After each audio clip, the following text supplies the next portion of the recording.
ओम शांति।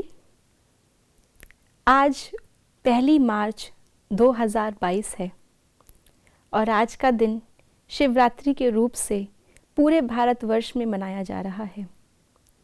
आज का दिन यादगार है उस मुसाफिर परमपिता परमात्मा की, जो कि इस सृष्टि पर मेहमान बनकर आते हैं और हम सबको ये याद दिलाते हैं कि हमें वापस अब घर जाना है।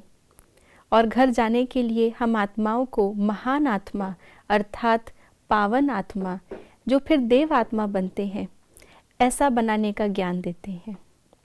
तो आइए उस परमात्मा शिव के अव्यक्त रूप से उच्चारे हुए अव्यक्त इशारे सुनते हैं।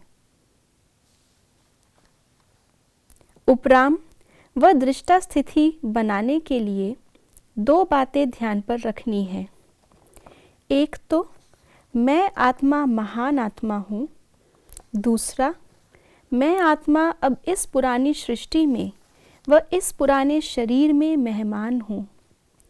तो महान और मेहमान, यह दोनों स्मृति रहने से स्वतः और सहज ही सर्व लगावों की आकर्षण से मुक्त उपराम व दृष्टा स्थिति बन जाएगी। तो इस मास विशेष उपराम और दृष्टा स्थिति बनाने के लिए हम बाबा के अव्यक्त इशारे सुन रहे हैं, जिसमें सर्वप्रथम आज बाबा ने कहा कि अगर हमें ये 2 बातों की स्मृति रहे कि मैं महान आत्मा हूँ जो इस संसार में मेहमान बनकर आई हूँ, क्योंकि ये संसार इम्परफेक्शन का संसार है, यह संसार तमो प्रधानता का संसार है। इस तमो प्रधानता के संसार में मैं यहाँ की रहवासी नहीं। अगर मैं अपने आप को यहाँ की रहवासी मान लूँ तो इसका प्रभाव मेरे ऊपर आएगा, और जब प्रभाव आएगा तो हम कहीं ना कहीं कहेंगे कि संसार ही ऐसा है, इसलिए ऐसा होता है, लोग ही ऐसे हैं, परिस्थितियाँ ही ऐसी हैं। तो हम कहीं ना कहीं उस प्रभाव से अपने आप को प्रभावित कर लेंगे। लेकिन मेहमान भले ही कितना अच्छा भी क्यों ना हो और कैसी जगह पे भी आकर के क्यों ना रह रहा हो कुछ दिनों के लिए, वो अपने ऊपर उन बातों का प्रभाव नहीं पड़ने देता। अगर वो जिस जगह पे रह रहा है वहाँ स्वच्छता नहीं है, वहाँ कोई ना कोई कमियाँ हैं, तो वो सोचता है बस थोड़े दिन की ही बात है, उसके बाद तो मुझे यहाँ से जाना ही है।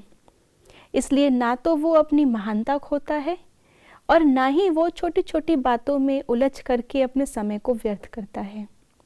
तो आज बाबा ने बताया है कि अगर हमें उपराम व साक्षी बनना है तो हमें सर्व लगावों से मुक्त रहना है।